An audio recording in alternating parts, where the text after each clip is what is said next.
Hello lovely mothers, welcome to the Dream Baby Womb Education। Shri Krishna के जन्म से पूर्व देवताओं ने श्री कृष्ण के लिए गर्भ स्तुति की थी। श्रीमद् भगवत पुराण में यह स्तुति वर्णित है। गर्भ स्तुति देवताओं द्वारा की गई प्रार्थना है। भगवान श्री कृष्ण ने माँ देवकी के गर्भ में प्रवेश किया, तब सभी देवता वहां आके स्तुति करने लगे और अच्छे अच्छे आशीर्वाद देने लगे।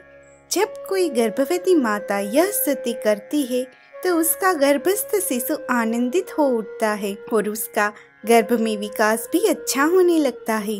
गर्भ स्तुति वो स्तुति है जिसमें गर्भवती माता को कैसे गुण वाला शिशु चाहिए उसका वर्णन स्तुति एवं प्रार्थना से करना चाहिए। उसके लिए श्री कृष्ण की यह गर्भ स्तुति करनी बहुत ही लाभदायी होगी। अगर गर्भवती माता यह स्तुति रोज सुनती है तो अवश्य ही उसे मनचाही संतान प्राप्त होती है। उसके जीवन में अवश्य ही श्री कृष्ण जैसे गुणों वाला संतान आता है।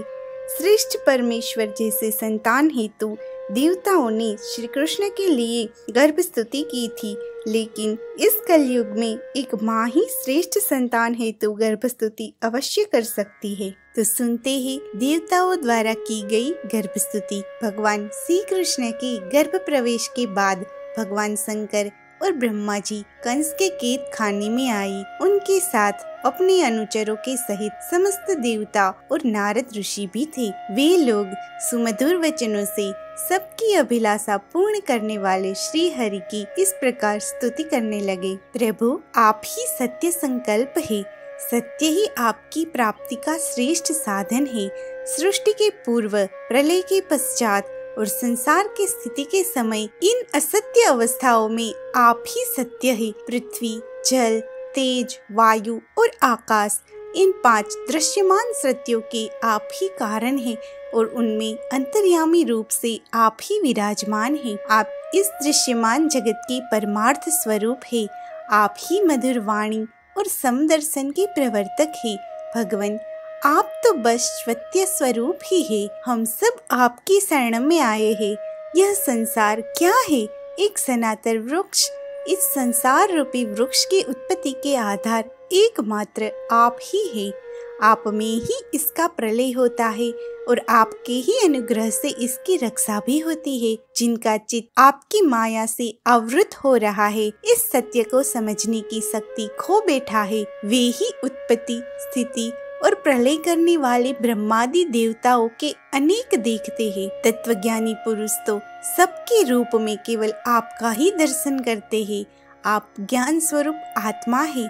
चराचर जगत के कल्याण के लिए अनेकों रूप धारण करते हैं। आपके वे स्वरूप विशुद्ध, अप्राकृत, सत्वमय होते हैं और संत पुरुषों को बहुत सुख देते हैं। साथ ही दुष्टों को उनकी दुष्टता का दंड भी देते हैं। उनके लिए अमंगलमय भी आप ही है। कमल के समान कोमल अनुग्रह भरे नेत्रों वाले प्रभु, कुछ बिरले लोग ही आपके समस्त पदार्थों और प्राणियों के आश्रय स्वरूप रूप में पूर्ण एकाग्रता से अपना चित्त लगा पाते हैं और आपके चरण कमल रूपी जहाज का आश्रय लेकर इस संसार सागर को बछड़े की खूर के गड्ढे के समान अनायास ही पार कर जाते हैं। क्यों न हो, अब तक के संतों ने इसी जहाज से संसार सागर को पार जो किया है। परम प्रकाश स्वरूप परमात्मा आपके भक्तजन सारे जगत के निष्कपट प्रेमी सच्चे हितैषी होते हैं। वे स्वयं तो इस भयंकर और कष्ट से पार करने योग्य संसार सागर को यूं ही पार कर जाते हैं, किंतु औरों के कल्याण के लिए भी वे यहाँ आपके चरण कमलों की नौका स्थापित कर जाते हैं। वास्तव में सत्पुरुषों पर आपकी महान कृपा है। उनके लिए आप अनुग्रह स्वरूप ही है। हे कमल नयन, जो लोग आपके चरण कमलों की शरण नहीं लेते तथा आपके प्रति भक्ति भाव से रहित होने के कारण जिनकी बुद्धि भी शुद्ध नहीं है, वे अपने को झूठ मूठ मुक्त मानते हैं। वास्तव में तो वे बद्ध ही है। वे यदि बड़ी तपस्या और साधना का कष्ट उठाकर किसी प्रकार ऊंचे से ऊंचे पद पर भी पहुंच जाए तो भी वहां से नीचे गिर जाते हैं। परंतु भगवान जो आपके अपने निजजन हैं, जिन्होंने आपके चरणों में अपनी प्रति सच्ची प्रीति जोड़ रखी है, वे कभी उन ज्ञानाभिमानियों की भांति अपने साधन मार्ग से गिरते नहीं हैं। प्रभु, वे बड़ी बड़ी विघ्न डालने वालों की सेना के सरदारों के सिर पर बैठकर निर्भय विचरते हैं। कोई भी विघ्न उनके मार्ग में रुकावट नहीं डाल सकते, क्योंकि उनके रक्षक आप जो है। आप संसार की स्थिति के लिए समस्त देहधारियों को परम कल्याण प्रदान करने वाला विशुद्ध सत्व में सच्चिदानंदमय परम दिव्य मंगल विग्रह प्रकट करते हैं। उस स्वरूप के प्रकट होने से ही आपके भक्त वेद, कर्मकांड, अष्टांग योग, तपस्या और समाधि के द्वारा आपकी आराधना करते हैं। बिना किसी आश्रय के वे किसकी आराधना करेंगे? हे प्रभु, आप ही सबके विधाता है। यदि आपका यह विशुद्ध सत्वमय निज स्वरूप न हो तो अज्ञान और उसके द्वारा होने वाले भेदभाव को नष्ट करने वाला अपरोक्ष ज्ञान ही किसी को न हो। जगत में दिखने वाले 3 गुणों आपके ही है और आपके द्वारा ही प्रकाशित होते हैं। यह सत्य है, परंतु इन गुणों की प्रकाशक वृत्तियों से आपके स्वरूप का केवल अनुमान ही होता है, वास्तविक स्वरूप का साक्षात्कार नहीं होता। भगवान मन और वेद वाणी के द्वारा केवल आपके स्वरूप का अनुमान मात्र होता है, क्योंकि आप उनके द्वारा दृश्य नहीं, उनकी साक्षी है। इसीलिए आपके गुण, जन्म और कर्म के आदि के द्वारा आपके नाम और रूप का निरूपण नहीं किया जा सकता। फिर भी प्रभु, आपके भक्तजन उपासना आदि क्रिया योगों के द्वारा आपका साक्षात्कार तो करते ही है। जो पुरुष आपके मंगलमय नामों और रूपों का श्रवण, कीर्तन, स्मरण और ध्यान करता है और आपके चरण कमलों की सेवा में ही अपना चित्त लगाए रखता है, उसे फिर जन्म मृत्यु रूप संसार चक्र में नहीं आना पड़ता। संपूर्ण दुखों के हरने वाले भगवान, आप सर्वेश्वर ही। यह पृथ्वी तो आपका चरण कमल ही है। आपके अवतार से इसका भार दूर हो गया। धन्य है प्रभु।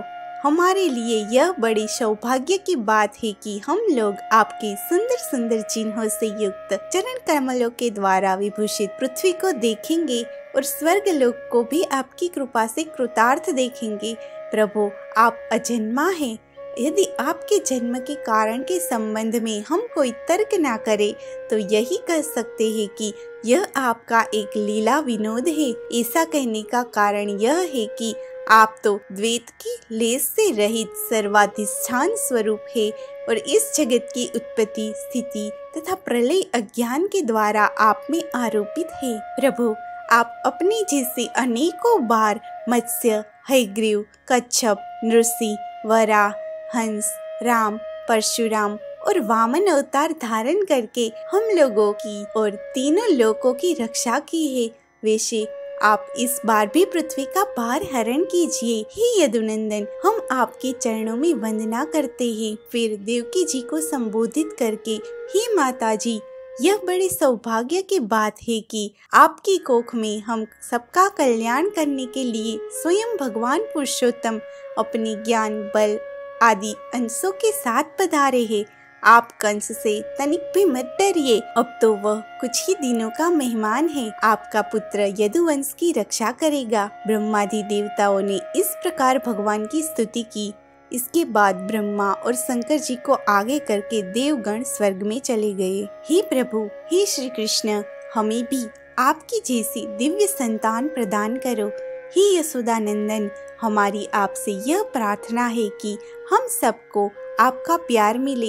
हे नारायण, हे मधुसूदन, हमारी यह विनती है कि हम सब पे आपकी कृपा बनाए रखो। हम सबके ऊपर दया उपकार करो। हे यशोदानंदन, हे वासुदेव, हमारी आपसे यह प्रार्थना है कि हमें दिव्य संतान प्रदान करो। हे प्रभु, हे श्री कृष्ण, आप हमें दिव्य संतान प्रदान करो। आपका बहुत बहुत धन्यवाद। अगर आपको यह वीडियो अच्छा लगे तो इस वीडियो को लाइक करें, अपने फ्रेंड्स के साथ शेयर करें और यह चैनल को जरूर सब्सक्राइब करें। Thank you so much.